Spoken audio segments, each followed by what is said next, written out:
뉴욕 증시는 급락 하루 만에 반등에 성공했습니다. 기업 실적 호재가 이어진 가운데 미 연준이 저금리 기조를 장기간 유지하겠다고 밝힌 점이 투자 심리를 북돋웠습니다. 다우는 0.5%가량 올랐습니다. 한편 유럽은 최근 6주의 최저치로 하락했습니다. 스탠더드앤푸어스사가 스페인의 국가 신용 등급을 강등시켜 그리스 재정 위기가 유럽 지역으로 확산될지도 모른다는 우려감을 자극했습니다. 독일과 프랑스는 1% 이상씩 추가로 밀렸습니다. 유가는 FOMC 발표문 영향으로 상승하며 배럴당 83달러대로 마감했습니다. 6월 인더분 WTI는 배럴당 1% 상승했습니다. 미 연방준비제도 이사회는 FOMC를 통해 연방기금금리를 현행 제로금리로 동결하고 이를 장기간 유지하겠다고 재확인했습니다. 다만 고용시장에 대해선 개선되기 시작했다며 이전보다 낙관적인 판단을 내렸습니다.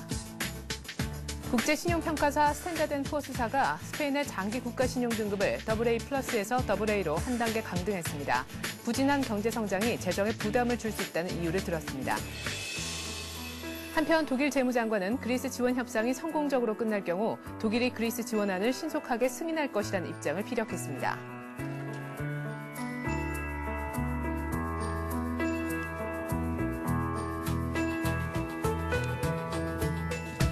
안녕하십니까. 굿모닝 센증시의 최리나입니다. 간밤에 또 안 좋은 소식이 하나 날아들었네요. 스탠더드앤푸어스사가 그리스, 포르투갈에 이어서 스페인의 국가신용등급마저 한 단계 하향 조정했다라는 강등 얘기가 나왔었는데요. 때문에 유럽 증시는 또 민감하게 반응하면서 하락했지만 뉴욕은 일제 급락에서 벗어나는 모습, 반등의 모습이 나왔습니다.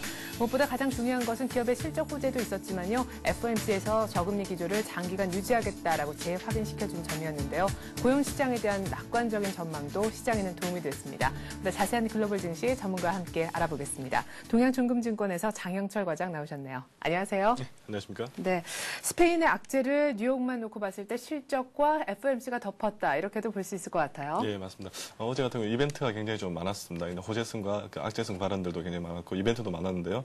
제일 끝에 일단 실적 시즌이 지금 현재 이번 주 해가지고 다음 주 초 정도까지 되면 이제 실적 시즌이 어느 정도 마감이 되는 상황이고요. 네. 그다음에 어제 같은 경우는 FOMC에서 성명서 이제 발표가 있었는데요. 발표도 일단 시장에서는 좀 많은 예측도 좀 많이 나와 있습니다. 일단 출구 전략 쪽으로 좀 많은 가닥도 좀 잡아가고 있는 그런 상황이었는데요. 일단 시장에서 어느 정도 일단 예측을 했다시피 일단은 장기간 계속 저금리를 지속하겠다는 그런 부분이 다시 한번 재차 확인되면서 추가적인 매수세도 좀 많이 나타나면서 시장 반등을 이끌었는데요. 어제 악재 중에서도 이제 다시 한번 더 스페인에 대한 그 신용등급 강등이 이제 나타났는데요. 그 전일 같은 경우에는 일단 그리스와 포르투갈에 대한 어떻게 보면 정크펀드 수준에까지 BB까지 일단 신용등급을 강등을 시키면서 시장이 글로벌 시장 자체가 한번 큰 폭의 좀 하락을 좀 많이 맞았었는데요. 네. 일단 시장에서는 일단 그리스에 대한 그 재정 위기 자체가 일단 계속 언급했다시피 일단 시장에서는 어느 정도 내성이 좀 많이 강해져 있는 상태였는데 다시 한번 더 신용 등급 자체를 이제 추가적으로 많이 하락하면서 이제 시장 자체가 좀 많이 흔들리는 그런 모습 보였는데요. 어제 우리 시장 같은 경우에는 특별하게 그거 같은 경우는 유럽 시장만의 이제 문제로 많이 치부되고 있는 상황이고 네. 그다음에 우리나라 시장이라든지 아시아나 다른 시장 같은 경우에는 그렇게 이렇게 영향을 많이 받지 않을 것이라는 그 전문가들의 분석이 많이 나오면서 반등도 좀 많이 이끌어냈는데요. 네. 어제 같은 경우에도 오늘 같은 경우에도 일단 시장에서는 어느 정도 좀 매수세도 좀 많이 나타났고, 네. 그 스페인에 대한 그런 신용 그 평가 강등 부분이 있었지만은 시장에서는 그렇게 크게 이렇게 어떻게 보면 이렇게 우왕좌왕하지 않는 그런 모습이 좀 보이지 않았던가 그런 모습 많이 보이고 있는데요. 일단 어제 같은 경우에도 시장에서 가장 크게 일단 이슈가 됐던 게 일단 실적에 대한 강한 믿음이 좀 시장에서 많이 좀 나타났고요. 네. 여기다가 이제 그 다우 지수 같은 경우는 미국 정부 그리고 그 연준이 어느 정도 행하고 있는 그 저금리 그 경제 정책에 대해서 네. 시장에서 많이 믿음을 가지고 하지 않았나 그렇게 보여지는데요. 네. 일단 다우지수 차트 보시면서 간단하게 한번 짚어보겠는데요. 네. 차트를 좀 이렇게 큰 흐름으로 보면 예전에 금융위기 이후 크게 큰 폭으로 좀 하락한 이후부터 이제 다우지수 차트가 좀 많이 상승을 좀 많이 나타냈던 게 좀 사실인데요. 네. 최근 그 이후부터 이제 제조업 경기부터 시작해가지고 모든 경기가 좀 이렇게 활성화되면서 다우지수 차트가 좀 꾸준하게 좀 상승세를 많이 나타냈는데 일단 추세에서는 크게 큰 폭으로 한번 그려보면 일단 추세에서는 전혀 지금 이제 훼손을 하지 않고 있는 부분이 좀 많이 나타나는데 일단 그 가운데에서도 그 재정 위기가 굉장히 좀 이렇게 크게 작용을 좀 많이 했던 부분이 아마 이 시점에서 좀 많이 작용을 했었는데 네. 그런 부분도 많이 뚫고 지금 이제 시장에서도 많이 우려가 나타나고 있지만은 이제 시장에서는 어느 정도 이벤트성으로 좀 많이 나타내고 있지 시장에서는 그렇게 터지고 난 이후부터 계속적인 반발 매수세가 좀 많이 나타났던 게 뭐 실적 호재라든지 아니면 경제 지표의 개선 이런 부분이 네. 좀 많이 나타났는데요. 일단 정부 정책도 좀 많이 이렇게 뒷받침해주고 있는 그런 모습이 보이는 걸 볼 때 일단 투자자들 입장에서는 그건 유럽 같은 경우는 유로존만의 문제를 좀 많이 치부해가는 그런 네. 성향이 나타나지 않나 그렇게 많이 보여지고 있고요. 네. 일단 실적 시절이 좀 많이 마무리되어가는 그런 국면에 있기 때문에 일단 이 이후부터 이제 실적보다는 이제 아무래도 그리스 그 재정 위기 쉽게 말해서 뭐 일단은 그리스와 포르투갈 같은 경우는 일단 지원금이 워낙 많이 낮아지지 않았습니까? 네. 향후 나타날 스페인이라든지 그다음에 이탈리아 같은 이런 다른 부분 국가까지 이게 만약에 파장이 크게 될지 아니면 작아지게 될지 이제 그런 부분도 한번 체크를 좀 해보셔야 될 것 같고요. 그에 따라서 미국 정부, 다우지수 같은 경우는 미국 이제 정부가 어떻게 정책을 바꿔갈지 이제 그런 부분에 따라서 시장이 좀 이렇게 아마 방향성을 좀 많이 잡아가지 않을까 그렇게 이제 아마 전망돼 봅니다. 네. 장 초반에 말씀하셨듯이 S&P에서 스페인의 신용 등급을 강등시켰다라는 얘기가 뉴욕 증시를 중심으로 봤을 때 아주 들려왔었는데 그럼에도 뉴욕 증시 출발을 괜찮게 만들었던 것은 말씀하셨듯이 실적 얘기가 아니었나 싶습니다. 미국 최대 화학업체인 다우케미칼 중심으로 해서 실적 결과 한번 들어보죠. 예, 일단 미국 어떻게 보면 화학업체 중에서는 전 세계적 1위 업체 중에 하나인데요. 네. 다우케미칼이 이제 실적을 이제 발표를 했습니다. 근데 1분기 순이익이 이제 시장에서 전문가들은 일단 예상이 좀 부합한다든지 약간 좀 모자랄 수 있을 거라고 또 일부는 이야기를 좀 많이 했는데요. 네. 일단은 뭐 예상을 좀 많이 상회했습니다. 1분기 순이익이 한 5억 5천만 달러 정도로 예상을 많이 상회하면서 전년 동기 대비해서는 한 48% 정도 증가하면서 네. 이제 시장의 그 실적 호재를 계속 이어가는 그런 모습 많이 보였었는데요.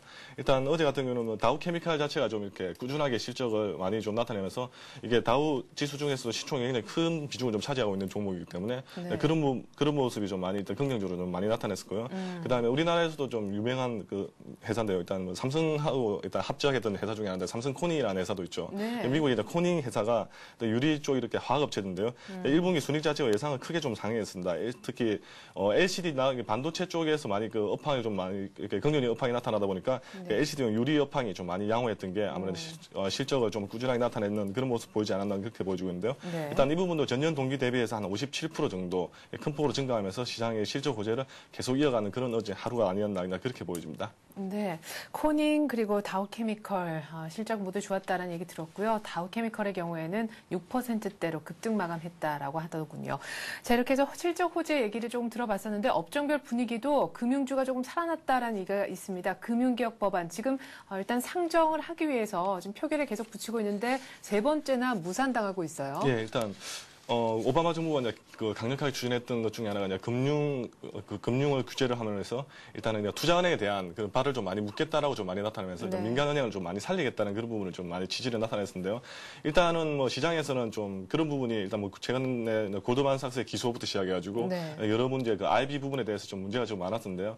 일단은 어떻게 보면 시장에서 전문가들이 평가하기로서는 일단 금융시장을 한 단계 좀 업그레이드 시킨 게 지금 이제 그 IB 부분이 아니었나 그런 부분이 좀 많이 나타나고 있으면서 네. 그 오바마 정부에 대한 금융 규제 법안에 대해서도 오히려 뭐 공화당 입장에서는 뭐 반대 입장을 좀 나타낼지 모르겠지만 그 내변에 좀 민주당 입장에서도 어느 정도 반대 입장을 좀 많이 고수하는 그런 부분이 나타나면서 네. 좀 많이 무산되어가는 그런 모습이 많이 보였는데요. 일단 오바마 정부 자체도 워낙 좀 크게 이제 금융 규제 법안을 좀 많이 이렇게 통과시킬 거라는 그런 분석이 좀 많이 나오다 보니까 이제 민주당이라 입장에서는 전원 자체다 이제 모든 인원들이 다 이렇게 찬성적으로 좀 나타낸 것보다는 아직까지는 네. 금융시장 자체를 한 단계 업그레이드 시킨 IB 부분에 대해서도 어느 정도 긍정적인 평가를 내려야 되지 않을까라는 분석이 좀 많이 지배적인 부분이 좀 많이 나타냈던 것 같고요.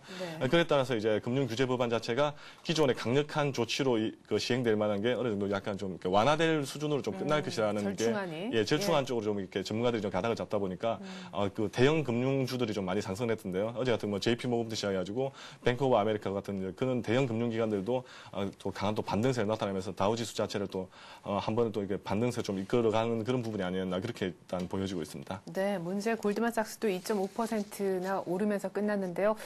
리처드 봅의 아주 유명한 은행업종 애널리스트도 골드만삭스 문제의 이 사태는 청문회 거치면서 사실상 거의 종료된 거나 다름없다 이런 얘기를 했습니다. 향후 골드만의 주가가 $200까지도 갈 수 있다 이런 후 전망을 내놓은 것도 금융섹터 분위기를 좋게 만드는 데 일조하지 않았나 싶습니다. 자, 이제 문제 FOMC 얘기를 좀 해보죠. 사실 그 전일에, 그러니까 어젯밤 말고 그 전날 밤에 말이죠. 골드만삭스 청문회, 뭐 여러 가지 금융 규제에 관한 법안, 뭐 상정 이야기, 또 포르투갈과 또한 그리스에 대한 국가 신용 등급 강등 이런 우려가 다 불거지면서 뉴욕 증시가 급락했을 때 FOMC 얘기 나오면 반등할 거야 이런 시장의 예측이 있었는데 뭐 시장 예측대로 일단은 흘러가는 것 같습니다. 장기간 저금리를 유지하겠다. 일단 이 부분에 대한 확인이 있었죠? 예, 맞습니다. 일단은 뭐 시장의 또 전문가들은 이전에 계속 이렇게 언급했다시피 한 6월 달쯤 되면 어느 정도 주거 전략을 잡아갈 것이기 때문에 그때쯤 되면 기준금리 좀 상향하지 않을까라고 일단 시장에서는 좀 많이 좀 지배적인 시각인데요.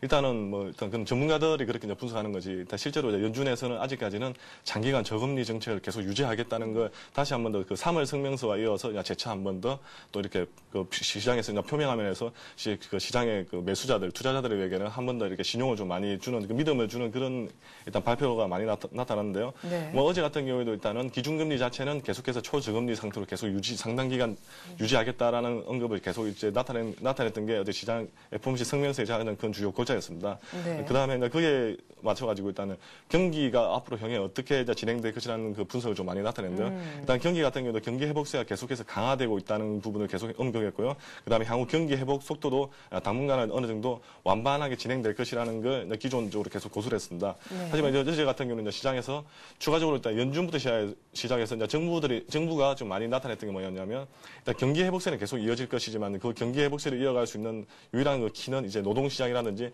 고용시장이 어떻게 움직이느냐에 따라서 이제 많이 바뀔 거라고 많이 나타냈었는데요. 네. 일단 FOMC가 3월 달에 고용시장에 대해서 나타낼 때는 고용시장이 좀 안정을 찾고 있다라고 이제 나타냈는데요. 일단 어제 같은 경우는 이례적으로 고용시장이 이제 개선이 뚜렷하게 나타나고 있다라는 식으로 좀 많이 나타냈습니다.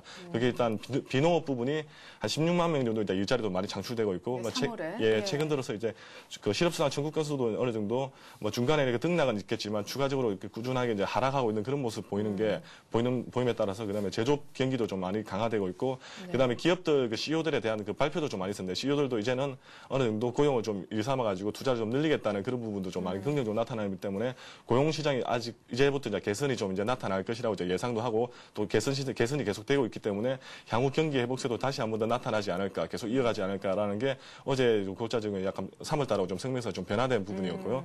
다른 부분에 대해서는 뭐 크게 일단 뭐 바뀐 건 없는데 일단 건설 부분에서도 약간은 아직까지는 좀 조심스러운 부분이다라고 일단 그런 부분이 좀 많이 나타났던 게 이제 시장의 특징이었고요. 그다음에 기업 설비 부분 같은 경우에도 일단 큰 폭으로 좀 많이 늘어나고 있는 게 기업의 경기가 많이 활성화되고 있다는 게 좀 많이 나타난다는 게 이제 또 주요 골자 중에 하나였습니다. 네. 그리고 뭐 인플레이션 부분이 좀 또 인플레이션에 대한 언급도 지난달에여가지고 이번 달에도 그냥 그대로 좀 유지했던데요. 일단 인플레이션 같은 경우에도 일단은 뭐 경기 회복은 많이 나타나고 있지만 인플레이션은 크게 높일 만한 그런 그 경제적인 제반 여건 자체는 아직까지 많이 형성되어 있지 않기 때문에 인플레이션도 어느 정도 안정을 찾아갈 것이라는 게 또 소비 쪽에 대한 그 3월달 성명서와 좀 비슷한 점이 일어나지 않았나 그렇게 보여주고 있습니다. 네. 낮은 인플레 그리고 높은 실업률 이런 것을 감안을 하면은 아직까지는 상당 기간 저금리를 유지할 그런 국면이다라고 얘기를 한 것 같습니다. 고용 시장에 대해서도 지난 3월에 안정화되고 있다라는 이런 단어가 처음 등장했다라고 해서 굉장히 좀 반기는 분위기였는데 이번엔 한 발 더 나아가서 그런 개선 움직임이 이제 막 보인다, 개선이 시작되고 있다 이런 표현을 또 쓰면서 한 발짝 더 나아간 긍정적인 모습을 보여준 것 같습니다. 그럼 상당 기간이라는 게 어느 정도를 의미하나 항상 이 부분에 대한 의문이 있는데요. 한 뭐 두세 달 정도 보는 겁니까? 예, 일단 그건 연준에서만 이제 알 수 있는데요. 일단은 시장의 전문가들이 예상하기에 일단 어느 정도 2분기가 어느 정도 끝날 시점이 일단 6월 달쯤 되거든요. 6월 달쯤 되면 이제 2분기도 어느 정도 실적들도 좀 많이 호재성 또 발언들도 많이 나타날 것으로 이제 예상이 되고 있는데요. 일단 그 정도가 이제 나타나면 어느 정도 경기는 안정을 좀 찾아갈 것이라고 이제 예상을 많이 하기 때문에 일단 뭐 전문가들 입장에서는 그리스의 재정 위기는 이전에는 전혀 생각을 못했던 부분이기 때문에 이런 부분이 좀 최근에 이렇게 한 번씩 이렇게 불거져 나와가지고 어느 정도 이슈는 좀 많이 됐었는데요.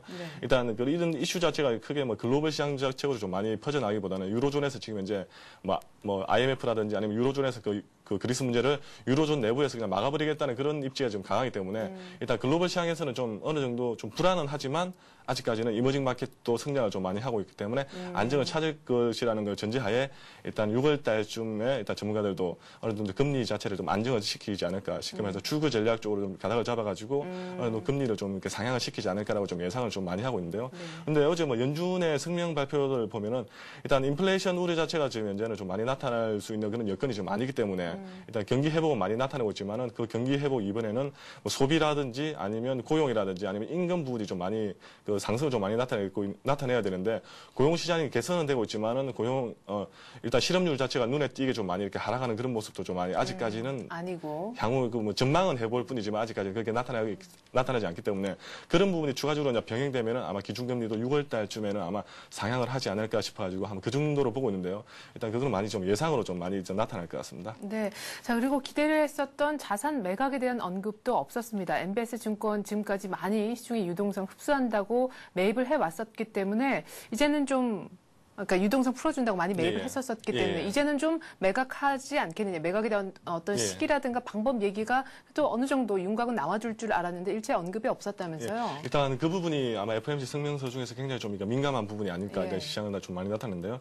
일단은 일단 연준 입장에서는 그게 일단 많이 매입했던 그런 국채라든지 그런 MBS 같은 경우에는 어느 정도 시장에서 다시 한번 더 풀어나가야 될 그런 부분이기 때문에 왜냐하면 그게 아직까지는 뭐 만기가 좀 길지만은 그게 연준 입장에서 계속 이렇게 안고 가기에는 좀 부담스러운 그런 부분이 많기 때문에 이제 시장이 어느 정도 매각을 해야 되는데 시장에 매각해가지고 그게 자금 회전이 일어날 만큼의 경제 체력이 지금 이제 좋지 않다는 게 아마 연준의 입장이 아닐까 그렇게 보여짐에 따라서 아무래도 기준금리가 어느 정도 상승을 나타내는 그 시점에 다시 한번 그런 부분이 좀 매각이 이루어지지 않을까 그렇게 아마 아마 전문가들도 그렇게 아마 전망을 하고 있는 것 같고요. 제 개인적으로도 예상도 아마 그렇게 진행되지 않을까 그렇게 아마 생각되어집니다. 네.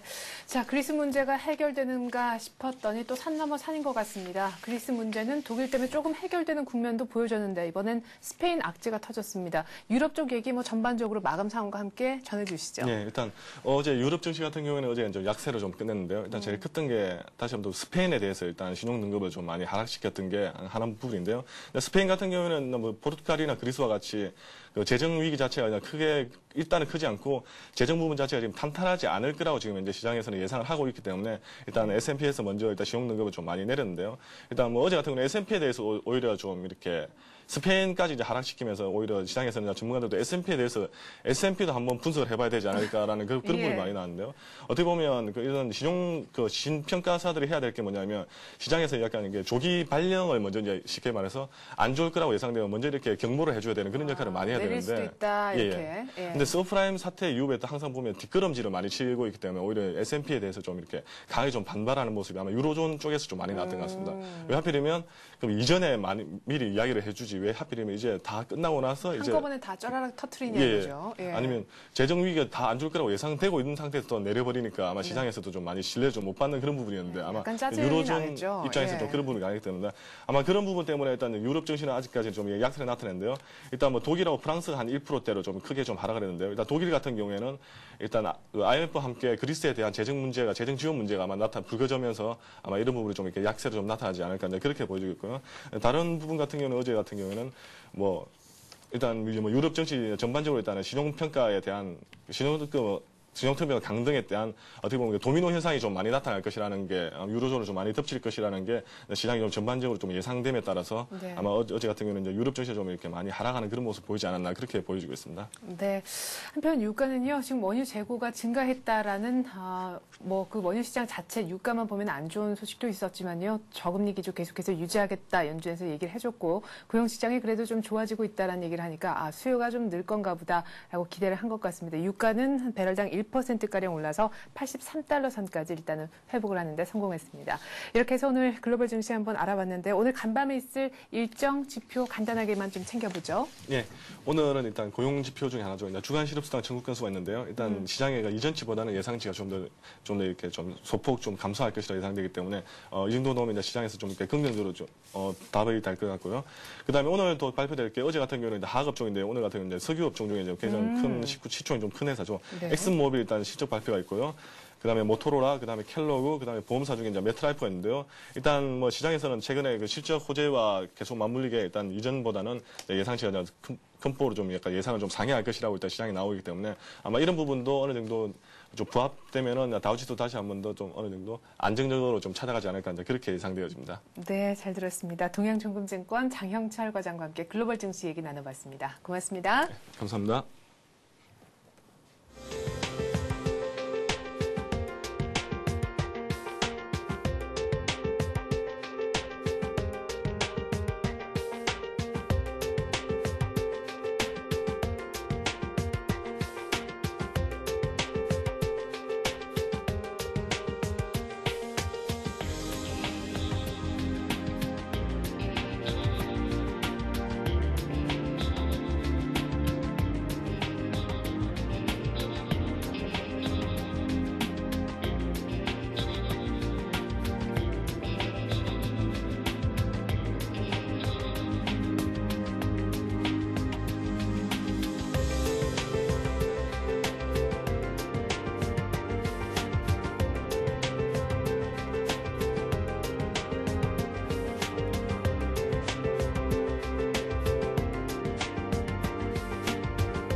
그리스 신용등급 강등 여파로 어제 크게 밀렸던 우리 증시. 그러나 뉴욕처럼 오늘 또 반등이 성공할 수 있을런지 전망 들어보는 시간 갖습니다. 신한금융투자 압구정 FC 지점의 박재민 대리와 함께할게요. 안녕하세요. 예, 안녕하세요. 네, 자 간밤에 굳이 따지자면 그리스에 이어서 또 스페인 문제가 불거졌는데 이 변수는 오늘 어떤 식으로 영향을 줄까요?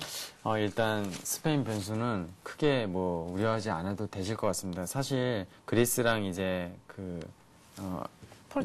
포르투갈. 예, 그렇죠. 이틀 전에 나오면서 다우가 많이 하락했고, 어제 코스피도 아침에 시초가가 30포인트 넘게 하락을 하면서 시작을 했는데, 사실 이런 계속 해외발 악재, 유럽발 악재는, 이미 기존에 사람들이 다 알고 있는 내용들이고, 투자자분들이, 그리고, 그런 악재성에 대해서 이미 어떤 해결 방안이 나온 상황이기 때문에. 그런데도 어제 빠졌잖아요.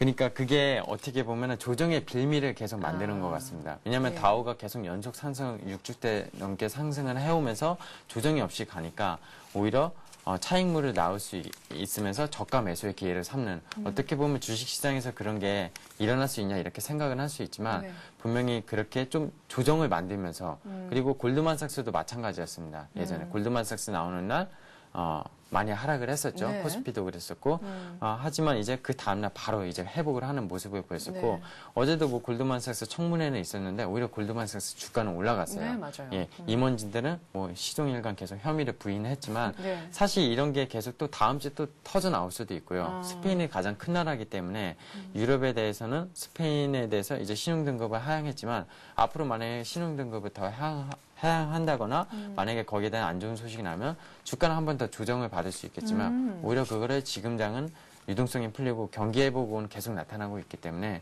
매수 기회로 계속 투자가 분들이 삼으시고 미국 쪽에서도 오히려 그런 쪽을 역이용해서 매수 전략을 많이 취하시는 그런 상황이 지금 나오고 있습니다. 네. 근데 어제 외국인들의 어떤 동향이 조금 재밌는데 최근 들어서 좀 덜 산다 싶었고 사실 어제 장이 좀 빠질 거라는 예상은 했었지만 이 외국인들이 사주지는 않을 것 같고 얼마나 팔 것인가 이 수급에 굉장히 관심이 갔었는데 현물은 당연히 뭐 많이 나지만 소폭 팔았고 선물은 또 굉장히 많이 매도를 했더라고요. 예, 그렇습니다.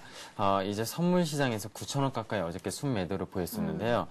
이제 그리스, 포르투갈 말씀하신 대로 신용등급 하향 조정에 따른 어떤 심리적 유축 그런 모습을 단기적으로 외국인들도 좀 보였다고 보시면 되겠습니다. 하지만 지난번 골드만삭스 때도 그랬고요. 4월 9일 외국인의 대거 선물 매도가 일어나면서 지수 하락을 이끈 날도 있었는데 그 다음 날 그리고 그 다다음 날 거의 그 선물 매도 대거 물량 한 것들을 다시 한매수하는 그런 이제 모습을 외국인들이 계속 보이면서 특이하게 어떤 하방이나 상방에 대한 그런 방향성은 보이지 않고 있는 모습입니다. 이것을 무엇을 의미하냐면요. 이제 최근에 어떤 악재들이 쏟아져 나올 때 심리적으로 유축을 시키면서 아무래도 선물을 많이 매도하게 되면 프로그램 시장이 악재성 매물이 계속 차익 쪽에서 그 매도 물량이 나오게 돼 있습니다. 그렇게 되면은 이제 다시 현물 시장에서도 조금 파는 걸로 보이지만 외국인이 실질적으로 계속 파는 것보단 순매수 강도를 높이고 있는 상황이거든요. 그리고 금일도 그렇기 때문에 변수를 좀 보자면은 외국인의 선물이 어제 매도한 포지션을 네. 다시 이제 매수를 할 것인지 금일 그리고 내일까지 좀 항상 보면은 2, 3일 내에 거의 다시 담는 모습을 최근에 보였거든요. 그런 거를 좀 장중에 잘 체크를 해보셔야 될 것 같습니다. 네. 자, 그러면은 외국인들은 우리 시장을 버리지 않을 것이다. 이렇게 볼 수 있는 건가요? 네, 그렇습니다. 외국인이 지금 사실 뭐 계속 말이 나오고 있는 MSCI 편입 지수 기대감이나 어떤 이제 국내 경기가 계속 회복이 어떤 다른 나라보다 빠르게 진행이 되고 있고 국내 증시는 지금 저평가가 아시아 증시에서 가장 탁월하기 때문에 외국인이 가장 유동성이 쉽게 들어올 수 있는 여건이 상당히 만들어져 있습니다. 네. 어제도 보시면 뭐 LG화학, 삼성전기, LG이노텍 네. 이런 전기전자 주도주들 그다음 자동차에서 현대모비스, 뭐 현대차, 기아차들은 외국인이 계속 어제는 외국인이 1,000억을 팔았지만 오히려 현대모비스 이런 것들은 500억 넘게 네. 사고 그런 주도주들에 대해서는 외국인이 계속 쓸어담고 있는 모습입니다. 예. 그러니까 외국인은 사실 특히 유럽계 자금이 사실 4월 들어서도 지금 1조 3,500억, 미국계 자금이 1조 넘게 들어왔습니다. 예. 그러니까 외국인이 계속 사고 있다는 것을 방증을 하고 있고요. 네. 요새 코스닥 시장에서도 그런 어떤 반도체, LCD, 설비 그런 투자 쪽으로 장비 업체들 쪽으로 외국계들이 계속 지금 매수를 네. 조금씩 계속 물량을 늘려나가고 있습니다. 이런 점은 외국인은 계속 이런 해외발 악재에도 국내 경기가 탄탄하고 기업들의 실적이 탄탄하기 때문에 쉽게 변심하지 않고 계속 매수를 오히려 조정 시 매수하는 전략을 취하고 있다고 보셔도 되겠습니다. 네, 그러면은 이제 우리 개인 투자자분들도 말이죠. 어제는 사실 지수가 한 30포인트 이상 빠졌다가 쭉 올라오면서 거의 한 15포인트 정도로 낙폭을 줄인 것은 개인들이 싸다 해가지고 많이 좀 사준 영향도 있는데요. 우리도 외국인들처럼 이 조정을 좀 잘 이용해서 잘 사봐야 될 것 같습니다. 지난주에도 출연하셔서 신고가 두려워하지 말고 좀 조정이 오면 오히려 사보자 이런 얘기를 하셨잖아요. 예, 그렇습니다. 사실 시장이 이제 계속 주도주가 너무 급하게 오르다 보니까 개인 투자자분들이 사실 삼성전기 뭐 이런 현대모비스 이런 대형주들이 워낙 신고가를 내다 보니까 계속 못 따라잡습니다. 네. 사실 제가 이제 영업점에서 영업을 하더라도 권유를 해드려도 네. 무서워서 못 잡으시는 분이 대다수예요. 예. 근데 사실 어제도 보면은 30포인트 빠질 때 삼성전기가 한 2% 빠졌다가 결국 플러스 2,000원으로 마감을 했거든요. 네, 네. 현대모비스도 어저께 다시 뭐 거의 전고점 18만 그렇죠. 5천원에 다가서는 모습을 보였고요. 제일모직 뭐 5일선, 10일선에서 조정을 받았다가 신고가를 계속 네, 연출하는 맞아요. 모습입니다. 그래서 주도주를 계속 조정 시 지금이라도 늦지 않았습니다. 이 시장에서는 계속 이번 주만 해도 사실 제가 지난주에 출연했을 때 말씀하셨지만 네. 이런 종목들에 대해서 주도주에 대해서 조정받으시 샀으면은 5%에서 10% 수익이 났습니다. 네, 이번 지난주에 주만 해도. 삼성 SDI 얘기하셨었죠. 예, 삼성 SDI는 사실 얼마 안 올랐는데요. 네. 삼성 SDI 같은 건 최근 수급이 좀 상당히 꼬였습니다. 네. 기간에 좀 악성 매물이 계속 나오고 있고요. 아무래도 미래에서 지분을 10% 넘게 갖고 있었는데 얘네 쪽에서 좀 차익 물량이 계속 나오면서 예, 좀 이제 시세를 안 좋은 모습을 연출했는데 오히려 저는 이제 전화 연결 시에도 매수를 해라, 분할 네. 매수를 좀 해서 가지고 가시라 이렇게 말씀을 드렸습니다. 네네. LG화학을 보시면은 최근에 계속 신고가를 연출을 하고 있는데 삼성 네. SDI는 상대적으로 약세를 보였지만 이틀 전에 실적 발표를 했죠. 27일 날. 네. 상당히 좋게 나왔습니다. 뭐 예상치보다도 넘게 훌쩍 뛰어노는 영업이익도 발표를 했고요. 그래서 이런 어쨌든 주도주들, IT, 자동차 이런 쪽들은 계속 매집을 하시는 게 맞을 것 같고요. 아무래도 이제 1분기 실적이 마감이 됐습니다. 예. 그렇기 때문에 1분기 실적이 마감되면서 어제도 보시면은 코스닥에서 뭐 IPS, PSK, 유진테크, 테스 파트론, 뭐 아바코 이런 반도체나 LCD 장비 업체들이 급등을 연출하는 모습을 보였습니다. 이게 왜 이렇게 되냐면은 보통 박재민들이 얘기 듣고 그 전서부터 샀으면은 진짜 그렇죠. 네, 이런 종목들은 사실 좀 중장기적으로 보셔야 되는데 사실 코스닥에서 개인 단타 하시는 분들이 워낙 많기 때문에 네. 사실 수익을 많이 못 올리시는 게 저도 안타깝지만 지금 이런 종목들을 아직도 조금씩 분할 매수하셔서 2분기까지 제가 최소 좋다고 말씀을 드렸는데 네. 이런 장비주들은 오히려 설비 투자 효과를 3분기까지 좋을 효과를 발휘하기 때문에 매집하셔서 가지고 가시는 게 좋습니다. 단타로 네. 하기보다는 조금 더 이제 실적이나 어떤 이익 모멘텀이 상당히 있는 회사들이거든요. 네. 그렇기 때문에 계속 좀 사 모으셔라, 단타를 너무 하지 마셔라 이렇게 좀 말씀을 드리고 싶어요, 사실. 네. 그리고 그러면은 오늘 좀 작은 그러니까 3분기까지도 괜찮아요. 그런 또 역시 IT 뭐 자동차 관련 부품, 뭐 설비, 장비 이런 작은 종목을 좀 볼까요? 아니면 정말 지금이라도 안 늦었으니까 신고가 내는 거 좀 따라잡아 보자. 지난주처럼 좀 큰 네. 종목에 대한 얘기를 들어볼까요? 사실 계속 제가 IT 쪽에서만 너무 말씀을 드린 것 네. 같아가지고 오늘은 좀 다른 것을 가져왔습니다. 어떤 이제 얼마 전에 상장한 회사인데요. 2월달에 그 이제 단조 그러니까 스테인리스 인곳이라고 그런 생산을 하는 회사인데요. 네. HDCS라고 약간 발음이 좀 힘들습니다. 코드 번호가 105070인데요. 네. 주요 매출처가 이제 국내 단조업체 뭐 코스닥 투자하시는 분들 잘 아실 텐데 현진 소재, 용현 BM, 뭐 태웅 평산 이런 풍력 쪽 이런 쪽으로도 설비 그런 납품을 많이 하고 있고요. 네. 국내 매출이 70%가 넘다 보니까 아무래도 전방선비, 국내 발전, 뭐 플랜트 조선기계 업황에 영향을 많이 받습니다. 네. 근데 최근에 이 동사 주가가 많이 떨어진 것은 이제 벤처캐피탈에서 지분을 9% 넘게 갖고 있었는데 네. 그게 이제 상장이 되면서 3월 2일날 상장이 되는데 네. 그 지분은 어차피 벤처캐피탈이 다 털었습니다. 그래서 그런 어떤 오버행 이슈는 지금 사라진 상태고요. 네. 지금 이 회사가 어제 종가 기준으로 퍼가 한 6배 수준입니다. 그리고 올해 영업이익과 매출액이 한 80%에서 50%이 정도 증가할 것으로 보이고 있고 네. 지금 2분기부터 본격적으로 영업이익률이 회복될 텐데요. 네. 차트 보면서 간단히 말씀드리겠습니다. 예. 사실 일봉 차트를 보면은 상당히 네, 지금 이게 상장하고 난 다음에 거의 다 흐름이네요, 그죠? 예, 급등한 모습을 보였는데요. 상장 당시에 18,450원이 전고점이었고요. 네. 지금 딱 전고점에 거의 다다른 모습인데 그러네요. 지금 요 기간에 요 3월달 기간에 악성 매물이 거의 지금 해소됐다고 보시면 됩니다. 아까 벤처캐피탈 말씀드린 네. 60만 주가요. 네. 그리고 그게 해소되면서 다시 상승하는 모습을 보이고 있고요. 최근 이 상승은 거의 기간 투신 쪽에서 이끌었습니다. 투신 쪽에서 계속 어제도 샀고 계속 2주 넘게 지금 사고 있거든요. 네. 그래서 5일선 조정 17,500원 정도에서 매수를 좀 전략을 취하셔가지고 네. 단기 2만 원까지 보셔도 될 것 같고요. 네. 이 도움 종목도 지금 워낙 밸류에이션 측면에서는 저평가이기 때문에 네. 사서 모아라 이렇게 좀 말씀을 드리고 싶습니다. 제발 좀 팔지 말고. 네. 네. 그리고 단기적으로 빠진다고 해서 겁먹지 마시고요. 오히려 조정의 기회를 좀 삼으시는 게 좋을 것 같고요. 아무래도 이제 손절가는 여기 21선이 걸려있는 16,500원 네. 이 정도 선에서 좀 이제 단행을 하시는 게 리스크 관리 차원에서는 좋을 것 같습니다. 네. 여기까지 빠질 위험은 별로 없어 보입니다. 지금 상황에서는. 예, 그래도 혹여나 모르니까 16,500원 네. 손절까지 얘기를 해 주셨습니다. HTCS 단기적으로 2만 원까지 내다본다라는 얘기 잘 들었습니다. 신한금융투자 압구정 FC지점 박재민 대리와 함께했습니다. 말씀 고맙습니다. 감사합니다.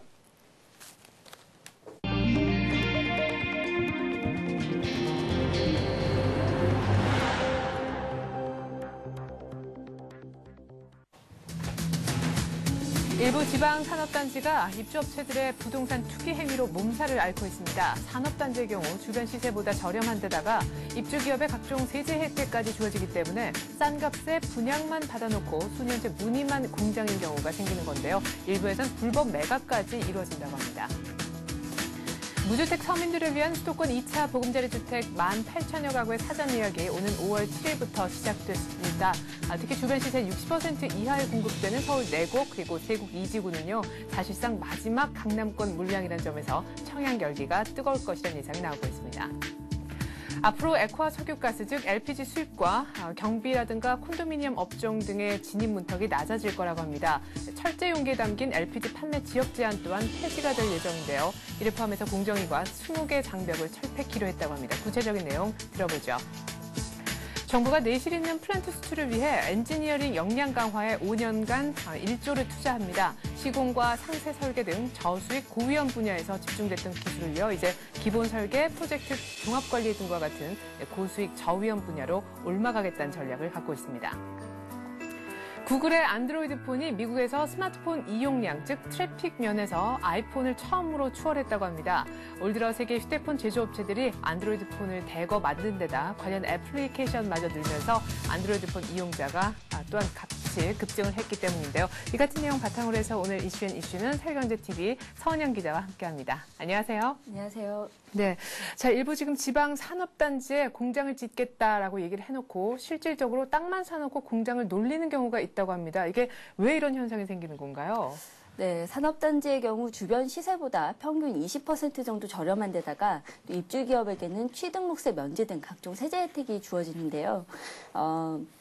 분양을 받더라도 언제까지 공장을 지어야 한다는 강제 규정이 없다 보니 그냥 빈 땅만 놀리며 허송세월을 보내는 경우가 발생하게 되는 겁니다.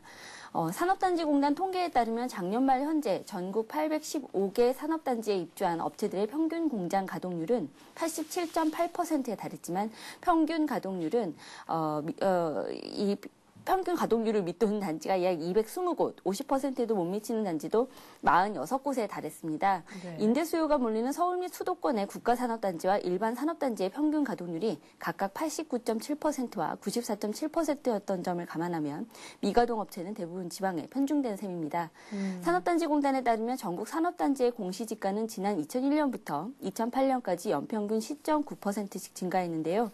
전국지가 상승률을 2.5배나 웃도는 수치거든요. 네. 특히 산업단지의 공시지가가 급격하게 상승했던 2004년과 2005년의 경우에는 또 공장부지 불법 매매 등 위법 적발 건수가 또 372건으로 2001년 이후 8년간 424건에 87%나 차지하기도 했습니다. 네, 자 그러면은 이 같은 투기 세력을 막을 만한 어떤 단속 규정 같은 건 현재 없다라고 봐야 됩니까? 있기는 한데 뭐 거의 실효성이 없다고 보셔야 될 것 같은데요. 현행 산업 직접 활성화 및 공장 설립에 관한 법률은 산업단지 입주계약 체결 후 3년 이내에 공장을 착공하도록 명시하고 있지만 미착공 업체에 대해서는 강제 규정이 없습니다. 또 게다가 산업단지 지정권은 국토해양부와 각 지자체, 관리권은 산업단지공단과 지자체가 나눠 갖고 있다 보니 파편적인 관리 체제에서는 아무래도 좀 체계적인 관리가 사실상 불가능한 거라고 볼 수가 있겠습니다. 네. 자, 그리고 많이들 관심을 갖고 계실 것 같습니다. 무주택 우리 서민들을 위한 수도권 2차 보금자리 주택 18,000여 가구에 대한 사전 예약이 5월 7일부터 시작된다라고 하죠. 아마 강남 물량을 잡을 수 있는 마지막 찬스이기 때문에 많은 관심을 갖고 계실 텐데 이번 보금자리 주택의 특징부터 간단하게 들어볼까요? 예, 좀 달라진 점들이 좀 많이 있죠. 아무래도 이번 사전 예약에는 또 분양주택 외에도 또 10년 임대와 분납 임대주택도 또 첫 선을 보이고요. 네. 또 시범지구보다 경기권 물량이 또 많은 점, 또 특히 이제 주변 시세 이하 60% 이하에 공급되는 서울 내곡, 세곡 2지구가 아까 말씀하신 대로 역시 거의 마지막 강남권 물량이 될 거다. 이런 것 때문에 이제 역시 청약이 여기가 뜨거워질 것으로 보입니다. 네. 예상 분양가는 강남권이 주변 시세의 58% 내지 59% 수준인 3.3제곱미터당 1,140만 원에서 1,340만 원, 경기권은 75%에서 80% 수준인 750만 원에서 990만 원입니다. 네. 10년 임대 아파트의 임대료는 주변 시세의 60에서 79%, 분납 임대주택은 70% 선으로 잠정 책정됐습니다. 청약 일정은 특별 공급이 5월 7일에서 17일, 일반 공급은 18일에서 25일까지 진행되고요. 국가유공자와 기간 추천 특별 공급은 26일, 27일 양일간 이루어집니다. 네. 아주 그런 정말 윤곽과 일정만 전해주셨는데 지금 강남권 같은 경우에는 예상 분양가가 한 3.3제곱미터당 1,200만 원 정도 하는 것 같습니다. 주변 시세 한 60% 정도가 될 것 같은데 우리 예비 수요자들을 위해서 이렇게 좀 공략해라라는 공략법이라든가 네. 혹은 유의해야 될 점 이런 것들도 좀 함께 알려주시죠. 예, 역시나 제도상으로도 좀 달라진 점들이 많다 보니 좀 유의하셔야 될 점들이 좀 많이 있을 것 같은데요. 일단 보금자리 2차 지구 가운데 비교적 넓은 주택형을 원하시는 실수요자들이라면 남양주 진건지구나 시흥 은계지구를 택하시는 게 좋을 것 같습니다. 네. 특히 남양주 진건에서 공급되는 물량이 6,126가구거든요. 6개 지구 중에 가장 많습니다. 또 시흥 은계가 4,520가구고요. 두 곳 모두 전용 74제곱미터 이상 물량이 많기 때문에 가족이 많은 인근 수요자라면 관심을 가져볼 만합니다. 10년 임대주택의 경우 임대기간 동안 임대보증금 또 임대료를 납부하고 5년 뒤부터 사업자와 협의해서 분양을 받을 수 있는데 역시 네. 분양 전환 가능한 분납 임대주택은 임대기간 동안 단계적으로 분양주택 가격을 나눠서 납부할 수 있습니다. 2차 보금자리 주택 사전 예약은 처음으로 자산 기준이 도입된다는 점, 또 공공분양 외에도 10년 분납 임대주택을 청약할 수 있다는 점, 이런 것들이 좀 달라졌다고 아까 말씀을 드렸는데요. 네. 역시 청약에서도 약간 좀 달라진 점들이 생겼습니다. 일단은 예전에는 없었던 제도가 하나 생긴 게 하루 두 차례 청약 경쟁률을 조회를 할 수 있게 됐는데요. 네. 아무래도 이제 어떤 직으로 선택하느냐를 체크하기 전에 여기가 좀 몰리고 있다 이러면 또 다른 데로 또 이렇게 뭐 눈치 선택을 할 작전할 수가 때. 있으니까 예. 아무래도 좀 약간 분산 효과가 있을 것 같고요. 그리고 또 이번에는 사전 예약 전에 또 모의 청약을 또 해볼 수 있거든요. 주거래은행에다가 공인인증서를 받아서 네. 모의 청약을 해보면 그때는 또 증빙 서류도 없이 또 해볼 수 있기 때문에 또 간편하게 일단 체크해 보실 수 있을 것 같고요. 네. 또 현장 접수를 원할 경우에는 각 공사와 홍보관 등 접수 장소에 비치되거나 보금자리주택 홈페이지에서 또 서류를 받아서 그때 서류를 제출하시면 언제든지 또 신청이 가능합니다. 이번에는 또 3지망까지 신청할 수 있다는 점도 좀 특이한 점인데요. 일단 분양 임대 구분 없이 뭐 약간 분산을 해가지고 3개까지 또 신청을 하실 수가 있습니다. 그러니까 뭐 예를 들어서 보면 1지망으로 서울 내곡 1단지 전용 59제곱미터 분양주택을 신청했다. 그럼 네. 2지망으로는 구리갈매 A-3 59제곱미터 10년 임대, 또 3지망으로는 남양주 진건 A 4단지 59제곱미터 분납 임대, 뭐 이런 식으로 1, 2, 3지망을 나눠서 신청을 하실 수가 있고요. 또 요번에 또 달라진 점이 자산 기준이 처음 적용된다는 건데요. 네. 다 적용이 되는 건 아니고요. 분양주택의 경우 신혼부부 생애 최초 특별 공급과 10년 분납 임대에 적용이 됩니다. 부동산 같은 경우에는 2억 1,550만 원 이하, 승용차는 2,635만 원 이하가 돼야 신청 자격이 주어지고요. 네. 신혼부부 및 생애 최초 특별공급의 경우에는 6인 이상 가구에 대해서도 별도 소득 기준이 마련됐는데 이 경우에는 월소득 510만 원 이하가 돼야 신청할 수 있습니다. 네. 당첨 확률 높이기 위한 또 여러 가지 정보들 드렸는데요. 좋은 소식 있길 바라겠습니다. 자, 앞으로 액화 석유가스, 그러니까 LPG 수입업 시작하기가 그렇게 어렵지는 않을 것 같습니다. 기존 대비해서 말이죠. 이뿐만 아니라 경비업 그리고 콘도미니엄 업종에 대한 진입 문턱도 낮아질 거라고 하는데 어제 공정위가 이같은 내용을 포함한 한 20개 분야에 대한 진입 문턱을 낮추는 규제를 조금 더 푸는 그런 내용의 발표가 있었습니다. 내용 좀 요약을 해주시죠. 네, 뭐 이 내용은 어제 열린 국가경쟁력 강화위원회 회의에서 나왔던 얘기인데요. 네. 거의 뭐 26개 과제가 이미 지난해 1단계로 선정이 돼서 추진이 되고 있었는데 이번에 또 추가적으로 완화 대상을 선정을 한 거라고 볼 수 있습니다. 우선 내용을 살펴보시면 역시 말씀하신 대로 LPG 수입업이나 뭐 이런 그 등록 요건들이 좀 완화됐다는 점들이 가장 좀 눈에 띄는데요. 네. 거의 뭐 효과로 본다면 가격이 낮아진다는 거, 뭐 정부는 이제 당연히 가격이 낮아질 거다 이렇게 기대하고 있는데 정말 뭐 실제로 그럴지도도 기대가 되고 있습니다. 네. 출제 용기에 넣은 LPG를 허가받은 시도에서만 판매하게 되는 지역 제한도 내년 상반기에 없어질 걸로 보이는데요. 네. 뭐 예를 들어서 서울 지역의 경우 항상 뭐 값이 더 비싸지 않습니까? 그러면 네. 경기도에서 이제 좀 더 싼 LPG를 구입해다가 팔 수 있게 된다는 거죠. 그럼 아무래도 가격이 좀 낮아지지 않을까 뭐 이런 생각이 드는데요. 이 밖에도 경비업 허가 요건 중에 자본금과 교육장 구비 요건이 완화되고 또 휴양 콘도미니엄업 등록 기준도 객실 50실 이상에서 30실 이상으로 낮아지고요. 또 독점 잡지를 누려온 도매시장법인 지정제도도 올해 하반기 중 손질해서 농민들로부터 받는 위탁 수수료가 낮아지도록 유도할 계획입니다. 그러니까 공적 어떤 독점 영역, 어떤 철밥통을 조금 깨서 이걸 민간 분야로 조금 돌려놓겠다 이런 뜻으로도 보이네요. 네, 그렇습니다. 뭐 말씀하신 대로 역시 이제 뭐 철밥통들을 좀 다 찾아내가지고 없애겠다 뭐 이런 건데 예. 사실은 원래 처음에 검토했던 과제는 35개로 알려졌었거든요. 우리한테도 뭐 알려졌던 것들이 보증보험 시장 민간 개방이나 뭐 와인을 인터넷에서 판매할 수 있게 허용하겠다 뭐 이런 것들이 알려졌었는데 사실상 이런 것들 다 빠졌어요. 네, 그래서 20개로 준 거군요. 네, 그렇습니다. 결국은 부처 간 해당 업계가 또 이견 차이가 있었기 때문인 것 같은데요. 네. 일단 뭐 LPG 관련 내용이라도 좀 들어갔다는 게 좀 큰 소득이 아닐까 뭐 이런 그나마. 생각도 드는데 지금 뭐 용기에 든 LPG 같은 경우에는 가격 차가 최대 10%까지 나거든요. 근데 이번에 그런 뭐 수입업 등록 요건이 완화되고 뭐 또 이렇게 지역 간에도 사업자들이 뭐 서로 뭐 판매를 할 수 있게 된다 뭐 이런 것들 때문에 가격 차이가 아마 한 3.5% 정도까지 떨어지지 않겠느냐 뭐 이런 기대를 하고 있는 것 같습니다. 그리고 이 밖에도 도매시장법인 지정제 이게 거의 뭐 25년간 철밥통으로 알려졌던 그런 권한이었는데 네. 가락동 도매시장 같은 경우에는 85년 개설 이후에 지정된 8개 도매법인이 시장에서 퇴출 없이 현재까지 계속 영업을 하고 있거든요. 뭐 엄청난 기간이죠. 네. 농민으로부터 4%가량 위탁 수수료를 받는 걸로 알고 있는데 이 소득만 해도 지난 5년간 연평균 영업이익률이 16%에 달했다고 합니다. 아무래도 뭐 농민들의 수수료가 좀 저렴해지지 않을까 뭐 이런 기대를 할 수 있을 것 같습니다. 네. 자, 그리고 어제 정부가 아주 야심찬 계획을 하나 내놓았습니다. 엔지니어링 분야의 역량 강화를 위해서 5년간 1조 정도를 투입하겠다 이렇게 얘기를 했는데 우리가 단순 시공 때문에 이 고부가가치라고 할 수 있는 엔지니어링 분야가 조금 약해요. 네, 그렇습니다. 뭐 이번 강화안 역시 아까 뭐 말씀드렸던 국가경쟁력 강화위원회에서 나왔던 얘기인데요. 네. 결국은 뭐 이제 개발도상국들이 점점 계속 이제 기술이 강화되고 있고 엔지니어링 분야가 막 점점 세지고 있는데 네. 이러다 보면 개발도상국에게도 밀리고 선진국에게도 밀리는 게 아니냐 뭐 이런 우려 때문에 나온 걸로 보입니다. 주요 내용은 오는 9월까지 15개 전략 프로젝트 분야를 발굴해서 기술 개발 자금 1조 원을 지원하고 태양광 풍력이나 초장 대교량, 스마트 하이웨이 등을 전략 분야로 제2의 원전 신화를 재현하겠다는 겁니다. 금융 지원도 강화되는데요. 프로젝트 수주나 인수합병 등을 지원하는 2천억 원의 자금이 조성되고요. 네. 또 중소 중견기업의 수출 보증 한도도 2배가량 높아집니다. 네.